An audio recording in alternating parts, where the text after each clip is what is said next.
Okay, so we have something called organization. Okay, say the ABC Corporation, what we said, right? From our point of view, as a company point of view, that is our organization, right? In Salesforce also, you can create something called organization.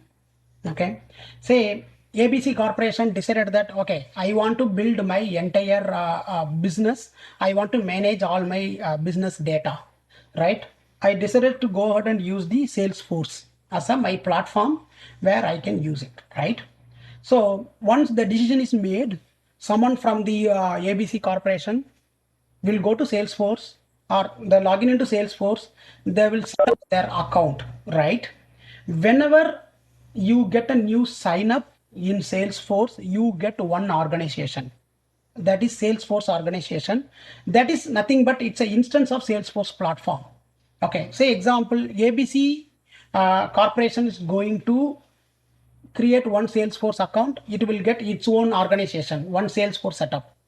If same Salesforce platform is used by another company, say example, internet corporation, which company which provides the internet services, if they want to use the Salesforce platform, when they go and log in into Salesforce, they create their account, they will get another Salesforce instance object.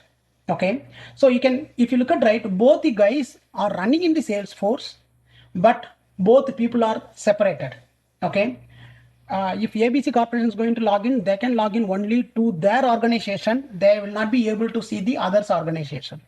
Okay, Salesforce has put up that kind of segregation. So when you create a new sign up, you will create your own organization instance, Salesforce instance for you. Okay, when another company logs in, they try to set up their account, they will get their own. Okay, so of course, when you sign up, right, you will get a user password. Okay, and that particular Salesforce organization can be used for develop your application, customize it, and then you can create your data and everything. Okay. See, here's the whole point. Each company or admin user will get in one organization.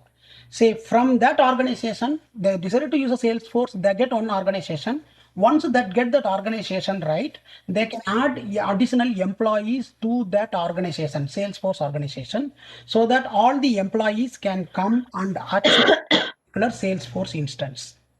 Okay. So in summary, you need to understand typically one company will have one Salesforce organization. Okay, now we have a Salesforce organization and you set up everything, right? And then now users can come and access it, right? That particular environment, we call it as a production environment. The Salesforce production environment, that is where end users will come and access it.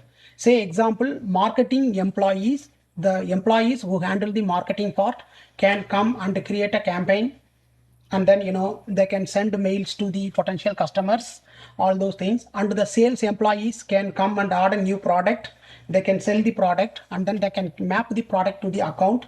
And then the service employees can come to the same organization, they can create a case, they can do everything, right? That is what we call it as a production organization. That is where the business critical data is stored. Okay, we have production organization, but typically if you look at it, right, say example, you created a website, users started using it, right? Later point you want to modify something, because change is something which cannot stop it throughout your company process, right? Company, you will day to day, or you every year you may release a new feature, right? How will you release a new feature? You don't want to go and update your production immediately. First, you want to test those features some places, right? Okay, those kind of place in Salesforce, they call it as a sandbox. The sandbox, you can think of sandbox something like, it is a copy of your production organization, but it is isolated from the production. Okay, whatever change you want to do, you can do it in the sandbox, and then you can say push it to production organization at one fine day as part of deployment. In that way, right, during your change and testing and all those things, your production is not impacted, still end users can start using it. And so just to understand that sandbox is a place where, after going to production, if at all you want to do any change and test it, sandbox is the place where you do it. And if you look at all these things, right, this particular area, whatever I'm showing in the screen now, these things are mostly kind of a bit of customization. Already you have the product, You are just using the product, or you are doing little bit of changes and then using the Salesforce product, right?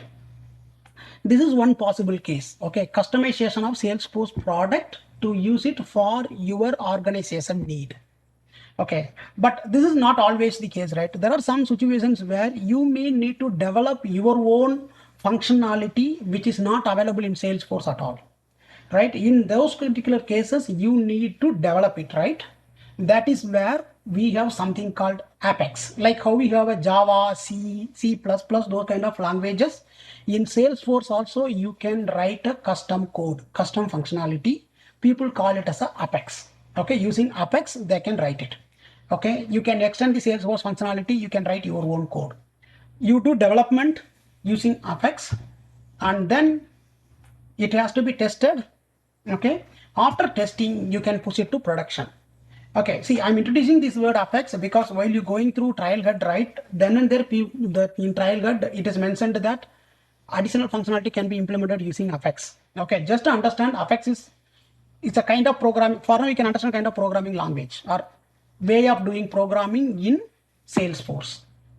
Okay, that's what Apex is.